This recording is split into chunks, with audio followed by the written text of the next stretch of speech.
Assalamualaikum dan selamat sejahtera. Kami dari kumpulan 6 ingin membentangkan tentang topik CTO 554 iaitu Kepelbagaian Budaya dan Agama dalam mengukuhkan Kesepaduan Nasional di Malaysia.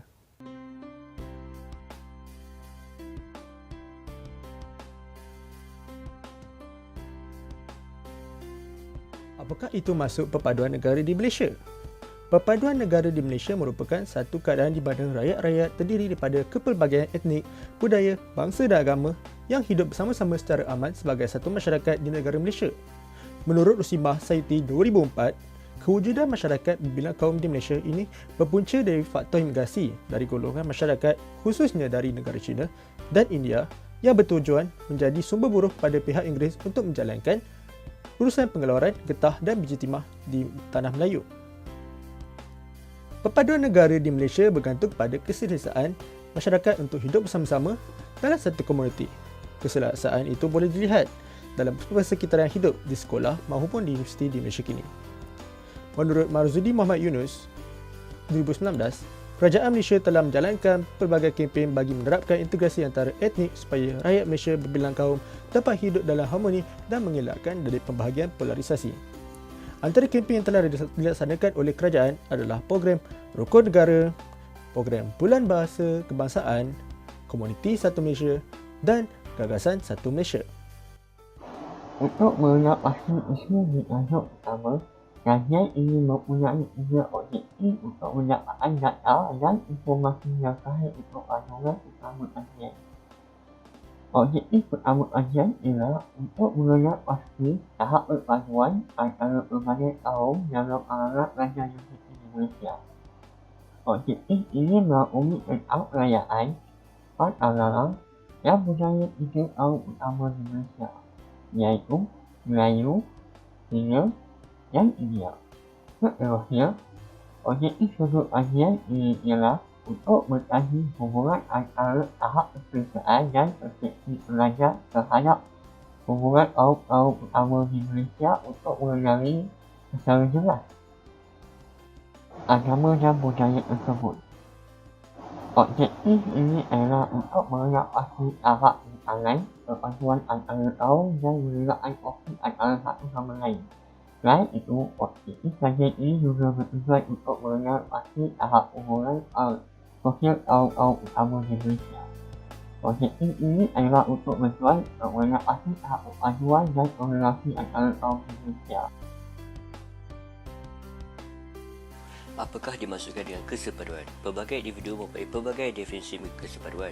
Menurut Stanley 2003, kesepaduan bermaksud willingness, iaitu kebebasan dalam bersosial berlainan bangsa dan agama. Manakala menurut Muhammad Sharifuddin 2013, kesepaduan nasional bermaksud usaha untuk menilai keupayaan masyarakat untuk kekal berhubung dalam pelbagai peringkat pembangunan. Syamsul Am 2011 mendefinisikan kesepaduan adalah situasi aman, stabil, makmur dan sejahtera yang ada di dalam kalangan masyarakat Malaysia yang berbilang kaum dan agama. Secara ringkasnya, kesepaduan merupakan nilai masyarakat dan perkongsian matlamat yang sama untuk membina harmoni dan aman komuniti. Ia merupakan picu utama yang menunjukkan kemampuan masyarakat tinggal bersama dan bersikap saling menerima dan bersama-sama membina keharmonian serta bersikap matang dalam menghadapi cabaran perbezaan agama dan etnik.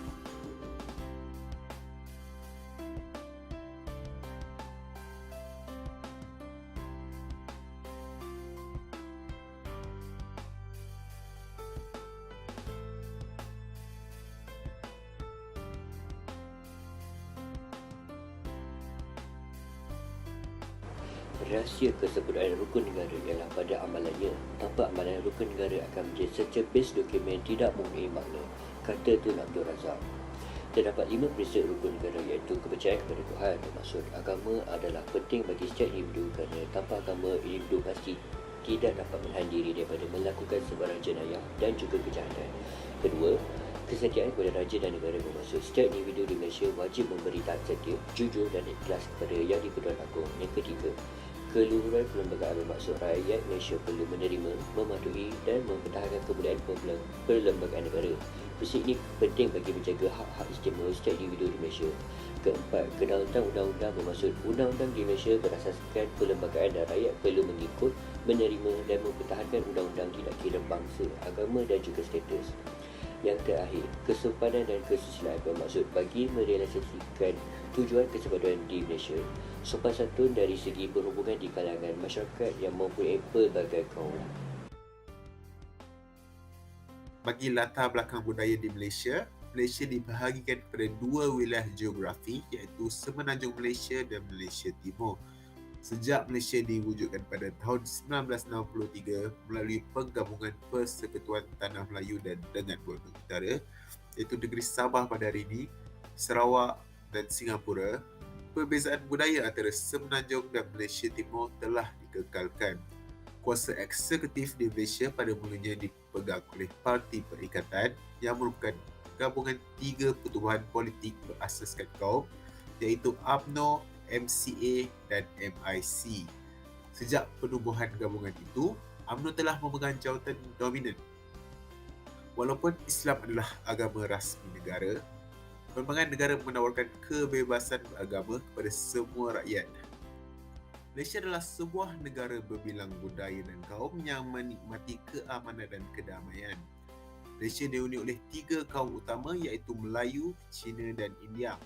Bangsa Melayu merupakan majoriti penduduk di Malaysia iaitu 54% daripada jumlah keseluruhan negara. Bangsa Melayu adalah tergolong dengan bangsa yang beragama Islam, berbahasa Melayu dan mengamalkan adat dan budaya Melayu. Politik di Malaysia majoriti dipengaruhi oleh orang Melayu yang banyak memegang kuasa-kuasa besar dalam negara. Bagi bangsa Cina pula, golongan bahasa Cina pula tergolong dalam anggaran purata sebanyak 25% daripada penduduk di Malaysia, dengan majoriti daripada mereka berletak di bandar-bandar metropolitan di pantai barat Malaysia. Majoriti dari bangsa Cina merupakan penganut bagi agama Buddha, Kristian dan Taoism. Bangsa Cina kebiasaannya bertutur dalam bahasa Mandarin, Hokkien, Hakka, Cantonese atau Teochew. Seterusnya buat bangsa India, golongan mereka membentuk sebanyak 7.5% untuk penduduk daripada keseluruhan golongan penduduk di Malaysia. Kebiasaannya, bangsa India berkomunikasi dalam bahasa Tamil, Malayam dan juga Hindi dan majoriti daripada beragama Hindu. Manakala golongan peratus yang menetap di Malaysia selebihnya ialah golongan kaum Sikh, Sirani dan kaum Bumi Putera yang lain. Bagi asal-usul kaum Melayu, memancing dan berlayar adalah sumber sara hidup utama bagi penduduk pribumi di Kepulauan Melayu yang terus berhijrah dari satu lokasi ke lokasi lain di wilayah sekitar Kepulauan Melayu. Selepas penjajah Inggeris dan Belanda memisahkan Kepulauan Melayu pada dua bahagian, masing-masing menduduki bahagian yang kini Malaysia, Brunei dan Indonesia. Kepulauan Melayu telah dinamakan semula sebagai Semenanjung Tanah Melayu. Satu ciri penting dalam perubahan masyarakat majmuk di Semenanjung Malaysia, faktor ini telah memainkan peranan penting sepanjang sejarah. Untuk video ini, saya akan mempersembahkan mengenai kaum Cina dan kaum India.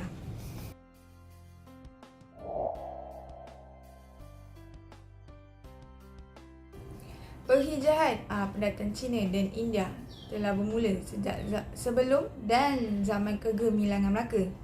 Kedudukan Melaka yang terletak di antara China dan India membolehkan pendagang dari China dan India datang singgah dan berdagang di pelabuhan Melaka. Perhubungan di antara kaum Cina dan kaum India ke Tanah Melayu sangatlah konsisten dan berterusan. Pedagang Cina dan India datang ke Tanah Melayu untuk mendapatkan buah-buah, biji timah, lada hitam, candu dan ubat akar kayu. Selain itu, pedagang Cina dan India juga menjual barangan mereka iaitu seperti kain sutera, pinggan mangkuk, tembikar dan lain-lain.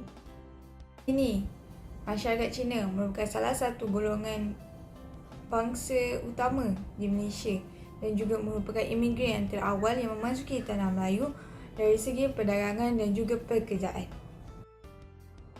Kini bukan sahaja pelbagai kaum, tetapi dengan adanya pelbagai budaya dan agama, rakyat Malaysia akan lebih memahami maksud kesepaduan dan keharmonian antara satu sama lain.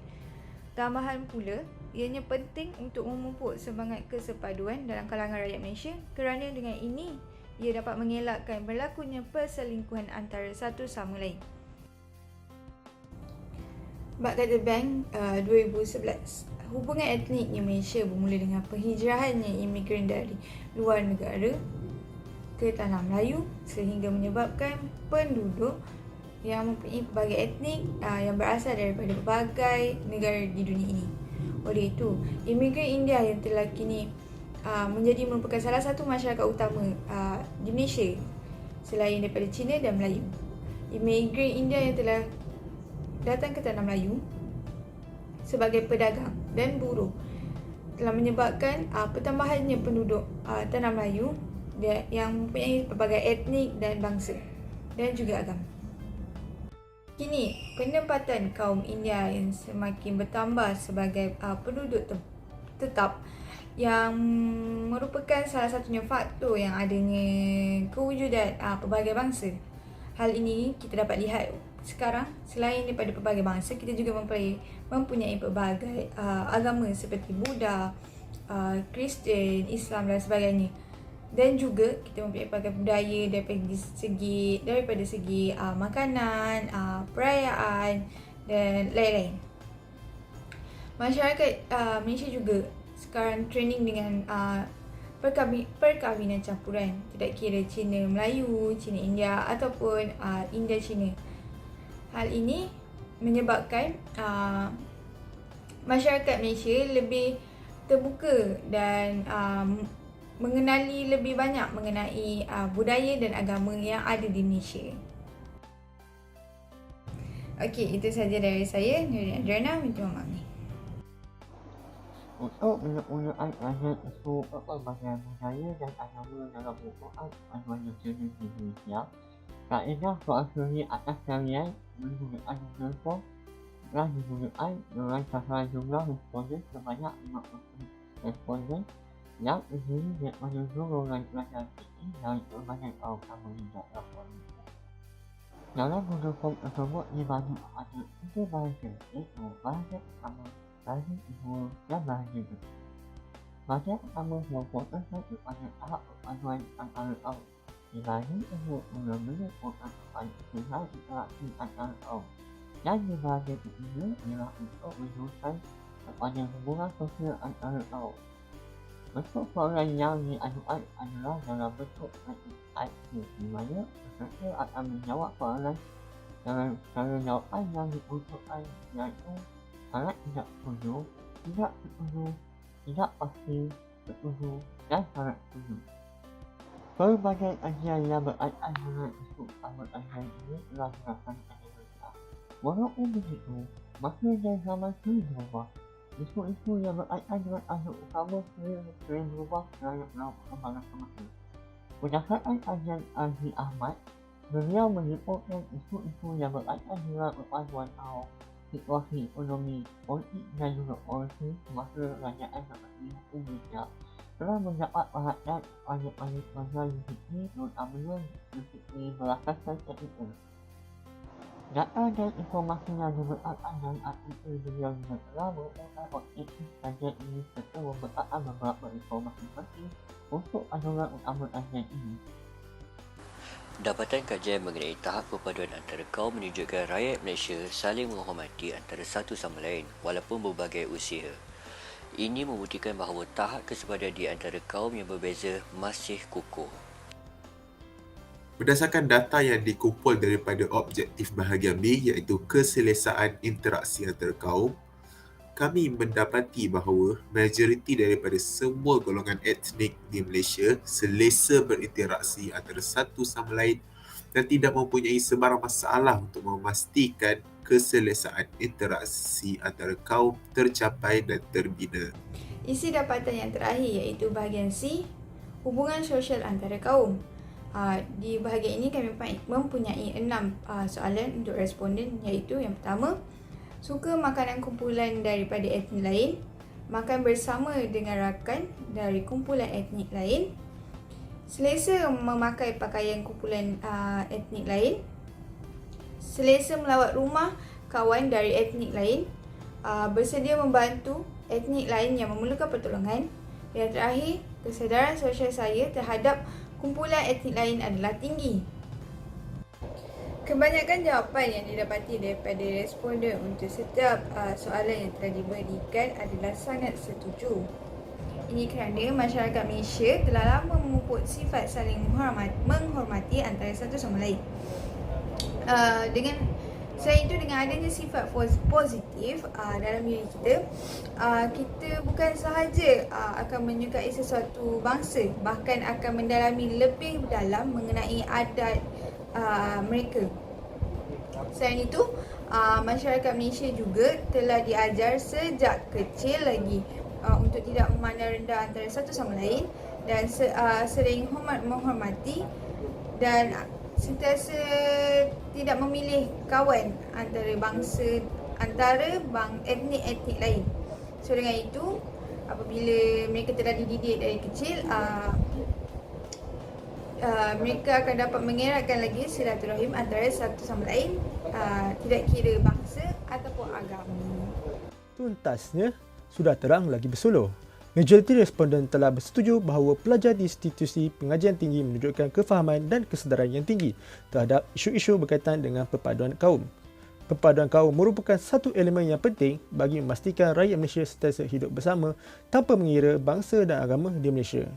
Tidak heranlah bahawa negara kita mempunyai semangat perpaduan yang tinggi kerana bangsa di Malaysia sentiasa bersatu padu dalam menjaminkan perpaduan yang ada di negara ini. Sekian saja daripada kami iaitu Kumpulan 6. Assalamualaikum dan terima kasih.